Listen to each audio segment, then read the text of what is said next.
हरिओम. भगवान आद्य श्री शंकराचार्य कृत चरपट पंजरिका स्तोत्रम अर्थात भज गोविंदम. योगदास श्री जयगणेश जोशी यांचे प्रवचन. धनलोभी. या विद्वत्तोपार्जनसक्तः ताविन्निज परिवारो रक्तः पश्चाद्धावति जर्जर देहे वार्तां पृच्छति कोऽपि न गेहे. जोपर्यंत तुमच्याकडे धनसंपत्ती आहे तोपर्यंतच तुमचे सगळे सोयरे तुमच्या सभोवती घुटमळत राहतील. एकदा का तुम्ही गलित गात्र झालात की ते तुमची साधी चौकशीही करणार नाहीत. भगवान आद्य श्री शंकराचार्यांनी या स्तोत्रात शेकडो वर्षांपूर्वी तोंडपूजा करणाऱ्यांपासून, स्तुतिसुमने उधळणाऱ्यांपासून, धनलोभ्यांपासून सावध राहण्याचा इशारा दिला आहे. हे असे लोक बाहेरचे त्रयस्थच असतात असे नाही, तर जास्त करून असे लोक आपल्याच नात्या गोत्यातले आप्त स्वकीय असतात. एकाने तर मला सांगितले की गोत्यात आणणाऱ्यांवरूनच नातीगोती हा शब्द रूढ झाला आहे. खरे खोटे भगवान पाणिनीच जाणोत.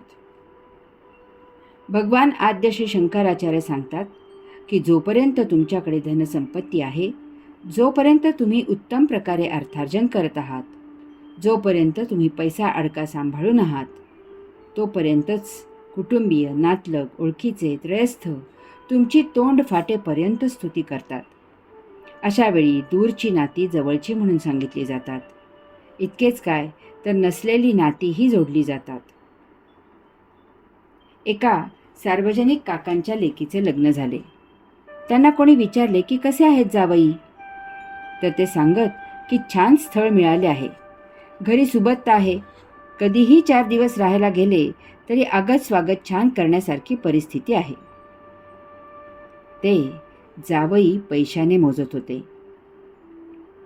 एकाने तर मला असे सांगितले की तुमच्याकडे योगासाठी येणारे ते सिनेनट आमचे शेजारी निघाले.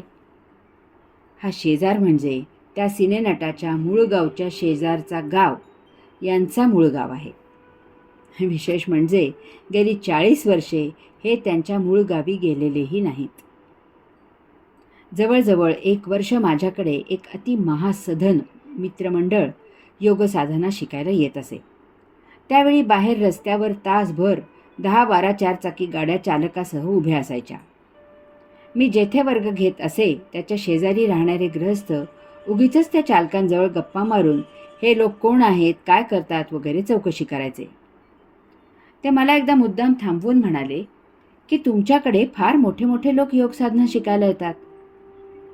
मला त्यांच्या बोलण्याचा अर्थ न समजल्यामुळे मी त्यांना म्हणालो, नाही हो, फक्त 2च लोक तर 60 ओलांडलेले आहेत, बाकी सर्वजण 40च्या आत बाहेर आहेत.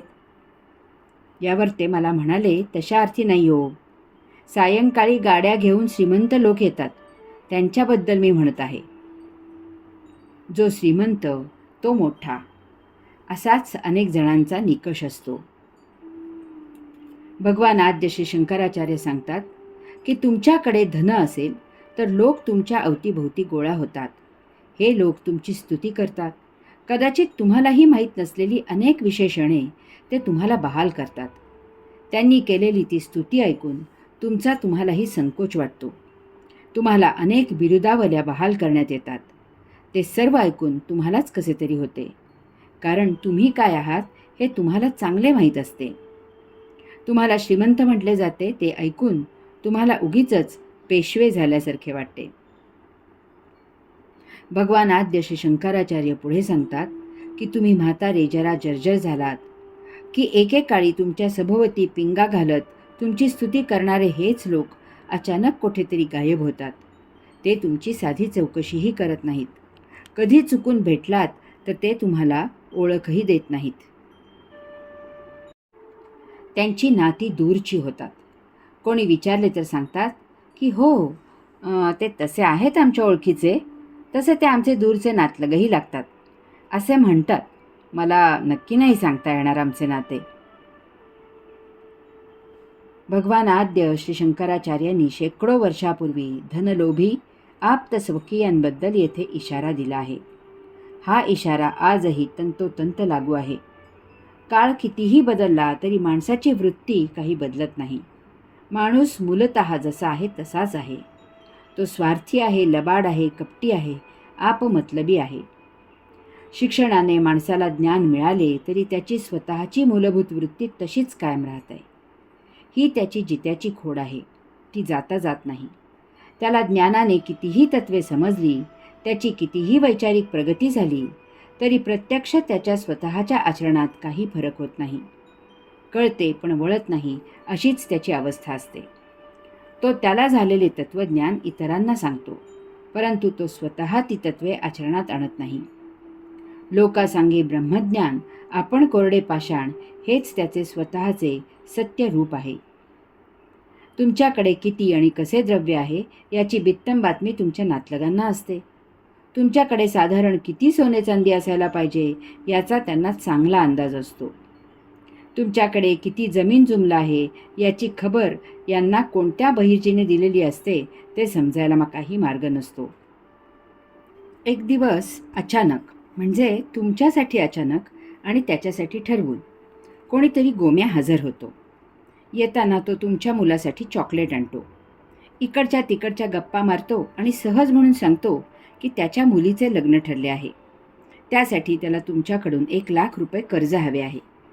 ते पैसे मुदत ठेव तारण ठेवून कसे द्यायचे किंवा सोने तारण ठेवून कसे द्यायचे वगैरे सर्व माहिती तो तुम्हाला देतो. कर्ज चटकन मंजूर करायला तुमच्या मुदत ठेवी ज्या बँकेत असतात त्या बँकेत त्याचा कोणीतरी नातेवाईक हजर असतो. 6 महिन्यात तुमचे पैसे परत करण्याचे तोंडी आश्वासन तो मधून देत असतो. तुम्ही जेव्हा काही नाही असे म्हणता तेव्हा तो चॉकलेटवर पैसे वाया गेल्याबद्दल खट्टू होतो. तुम्ही त्याला निराश केल्याचे ऐकवतो. तुमचे पैसे हे तुम्हाला तुमच्या वडिलांकडून आयते मिळालेले आहेत, म्हणजे त्याच्या काकांकडूनच तुम्हाला मिळालेले आहेत असेही तो तुम्हाला ऐकवतो. तुमचे वडील त्याच्या चुलत आत्तेभावाच्या मावसभावाच्या काकाचे मित्र, या नात्याने त्याचे काका लागतात असेही ऐकवतो. याआधी चुकून कोणाला तरी तुम्ही मदत केलेली असली तर तेही तो तुम्हाला ऐकवतो. त्याची त्याला चांगली स्मृती असते. आज काका असते म्हणजे तुमचे वडील असते तर त्यांनी त्याला निराश केले नसते असेही सांगून पाहतो. तरीही तुम्ही बधत नाही असे पाहून तेथून तरातरा निघून जातो. मग पुढे काही दिवस कोणीही न विचारता मुद्दाम विषय काढून तमाम ओळखीच्यांच्यात तुम्ही त्याला मदत न केल्याचे सांगत सुटतो. तुम्हाला मुळीच जाण नाही, आयते तर मिळाले आहे, स्वकमाई का केली आहे, नुसते बसून तर खात आहे, अशी तुमची बदनामी करायला तो सुरुवात करतो. तो ऐकणाराही लगेच मग काय तर कमालच आहे याची असे म्हणतो. असतील शिते तर जमतील भूते ही म्हण प्रत्येकजण इतरांची टिंगल करायला वापरतो. जेव्हा त्याच्याकडे मतलबी नातलग येतात आणि स्तुतीसुमाने उधळून पैशांची मागणी करतात तेव्हा त्याला सर्वे गुणाः कांचन आश्रयन्ते याची आठवण होते. परंतु हाच स्वतः जेव्हा आईवडिलांची शुश्रूषा करत नाही, त्यांची आबाळ करतो, तेव्हा त्याला त्याच्या ज्ञानाचे विस्मरण होते. आईवडील भावना विवश होतात आणि मुलांचे संसार सुरू झाले की त्यांच्याकडे जे काही असते ते मुलांना देऊन मोकळे होतात. यात त्यांचे 2 हेतू असतात. एक म्हणजे आपल्याकडे जे आहे ते मुलांना वेळीच उपयोगी व्हावे आणि दुसरे म्हणजे आता उतार वयात सोने नाणे सांभाळायचे ओझे बाळगण्यापेक्षा ते देऊन आपण मोकळे व्हावे. नाहीतर शेवटी मुलांनाच जायचे आहे, ते आपल्या डोळ्यात देखत दिलेले बरे असा त्यांचा दृष्टिकोन असतो. परंतु याचा परिणाम उलटा होतो. एकदा का म्हातारी धनाने रिकामी झाली की ती कवडी मोलाची होतात. त्यांना तुच्छ वागणूक दिली जाते. कारण एकच की आता त्यांच्याकडून घेण्यासारखे त्यांच्याकडे काहीही उरलेले नाही. म्हातारीने जास्तच टिवटिव केली तर त्यांची रवानगी वृद्धाश्रमात केली जाते. अर्थातच याला सन्माननीय अपवाद हे आहेतच, परंतु हे अपवाद मूळ नियम सिद्ध करण्यापुरतेच आहेत. बहुतांशी लोक जोवरी पैसा तोवरी बैसा असेच म्हणणारे आहेत. भौतिक वस्तू जगतातील प्रत्येक गोष्ट पैशाने विकत घेता येते. यामुळे पैशाला अतिमहत्त्व आले आहे. कारण येथील प्रत्येक भौतिक वस्तू प्रत्येकाला अनन्वित हवी आहे. कितीही मिळाले तरी कोणाचेही कधी समाधान म्हणून होत नाही. जो तो जास्तीत जास्त पैसे मिळवण्याच्या आणि ते साठवायच्या मागे लागलेला आहे. कोठे पैसे मिळवायची संधी असेल तर तेथे धावत जाऊन उडी घेतली जाते. गरिबाला टोलेजंग महाल बघून पैसे मिळवायचे आकर्षण होते आणि महालात बसलेल्याला जगातील श्रीमंतांच्या यादीत जरा वरच्या क्रमांकात स्वतःचे नाव दिसायला हवे असते. यामुळे जो तो पैशांच्या मागे लागलेला आहे. यात नाती गोती चुरगाळली गेली, माणुसकी लयाला गेली, स्वत्व पणाला लागले तरी त्याची पर्वा केली जात नाही. पैशांसाठी पोटच्या मुलीला नराधम बाप विकतो. बहिणीला कसायाच्या हाती सोपवले जाते. लग्न लावून बायकोला वाममार्गाला लावले जाते. पैशाशिवाय येथे इतर कसलाही विचार केला जात नाही. हे कलियुग नक्की कोठे घेऊन जात आहे तेच समजेनासे झाले आहे. माणूस जसजसा भौतिक वस्तू जगताच्या जवळ जातो तसतसा तो माणुसकीपासून दूर होत जातो. माणूस जितका भौतिकाला चिकटतो तितका तो स्वात्म्यापासून मोकळा होतो. माणूस जितका वस्तुजगताचा मालक होत जातो तितका तो त्या वस्तुजगताचा गुलाम होत जातो. माणूस राहायला जितका उंच मनोरा बांधतो तितका तो स्वतः खुजा होत जातो. माणूस जितके भौतिक वस्तुजगत संचित करत जातो तितका तो स्वतःला वंचित होत जातो. माणूस जितका जास्त पैसा कमवत जातो तितका तो स्वतःला हरवत जातो. माणूस सांपत्तिक स्थितीने जितका संपन्न होत जातो तितका तो मनाने विपन्न होत जातो. माणूस जितका क्षितिजाकडे आकर्षित होत जातो तितका तो केंद्रापासून विकर्षित होत जातो. याचे कारण एकच की तो भौतिकाच्या कच्छपी लागलेला आहे. वास्तवात त्याला अध्यात्माने शून्यातून पूर्णत्व आणि पूर्णत्वाने शून्यत्व प्राप्त करण्याचे आत्मज्ञान आहे. परंतु ते भौतिक अज्ञानात झाकळून गेले आहे. भौतिकात माणूस नरकात राहून स्वर्गात जाण्याचे मनसुबे रचत असतो.